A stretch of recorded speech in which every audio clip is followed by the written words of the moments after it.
Welcome back. The first session of the 12th Parliament is scheduled for Tuesday, the 17th of August, 2021.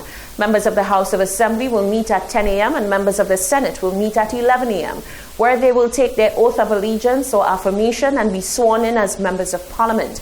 Thereafter, both houses will meet in joint session to receive a message from His Excellency, the Deputy to the Governor-General, Errol Charles, in keeping with protocols established by the authorities for management of COVID-19 and with a view to ensuring that there are established protocols. Members of the public will not be allowed in the chamber gallery during the sittings. Kindly note that the public can view the live proceedings on the National Television Network, NTN, Channel 122, and the Government of St. Lucia Facebook and YouTube pages. The Regional Organization of Women in Leadership has embarked on a Women in Politics Leadership Institute program. The overall goal of the program is to promote greater female participation in politics and leadership in the Caribbean. 26 participants across the OECS and Barbados are enrolled in the program, 8 of whom are St. Lucians. Marketing and Media Coordinator Jessica St. Rose spoke to the conceptualization of the program and the objectives. The Regional Organization of Women in Leadership, ROWL, has enrolled 26 women across the OECS and Barbados for the 2021 Women in Politics Leadership Institute program. This results-oriented program for young women in the OECS and Barbados was conceptualized in 2020 by the United States Embassy, Bridgetown, Barbados. The program is one which seeks to promote greater participation of women in politics and leadership. Marketing and Media Coordinator of the ROWL, Jessica St. Rose, speaks about the enrollment process and the hopes for the program. The Regional Organization of Women in Leadership has coordinated this year's Women in Politics program supported by the U.S. Embassy.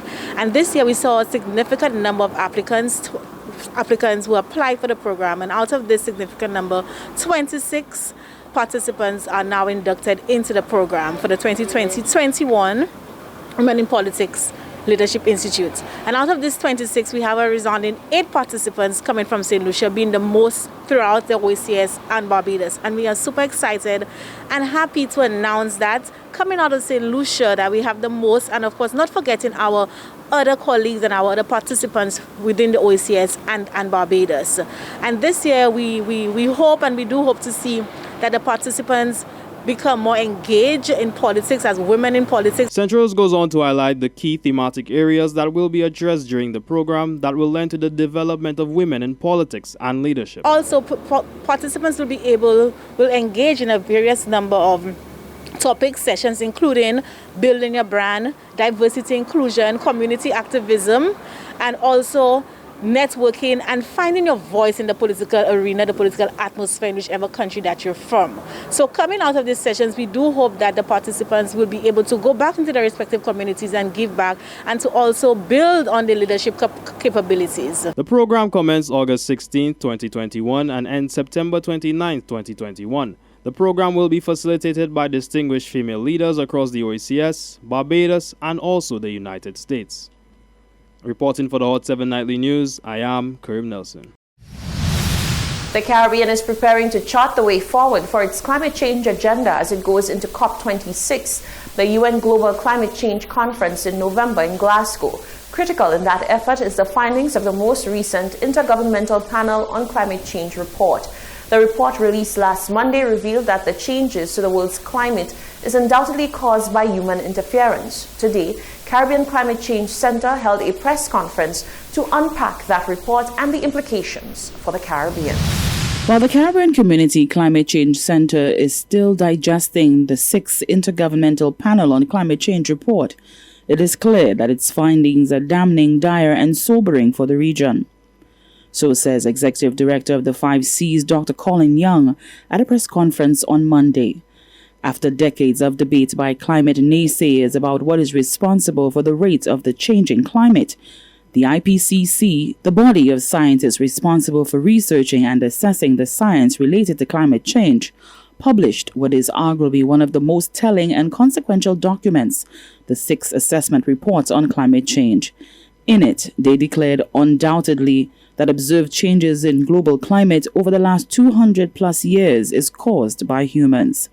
While Caribbean nations do not contribute significantly to climate change, they continue to be on the front line of its effects. Between 1970 and 2020, 91.5% of Caribbean disasters are climate change related. Hurricanes, floods, droughts, for example, with combined losses and damage from hurricanes of over $137 billion. Between 2010 and 2020, the region has been impacted by over 150 disasters that directly impact over 22 million people. Dr. Young highlighted 6 key findings from the report, which will affect the Caribbean tremendously. The world is on track to reach the 1.5 degree Celsius temperature threshold by 2040. And this will have devastating implications for Caribbean states and for the 1.5 to stay alive rallying cry of the Caribbean. 2, climate change impacts are global, but some regions, including the Caribbean, will experience an increasing and co-occurring number of extreme weather-related events. This means that we'll experience multiple disasters happening at the same time that will threaten our fiscal space and threaten our ability to cope and to respond. 3, and this is a very important key finding, is that our oceans are also getting very warm. They're rising, they're becoming hotter and more acidic, with devastating impacts on key sectors such as tourism, fishing, and indeed livelihoods. In order for the temperature goal of 1.5 degrees to be met, the world must reduce global emissions by 45% by 2030. To reach that goal, Young says that we must transform energy systems from coal and fossil fuel based to one that is based on renewable energy, the use of e-transport, and cutting deforestation. For the Hot 7 News, Nisha Charles reporting. You're watching the Hot 7 TV Nightly News. We'll be right back.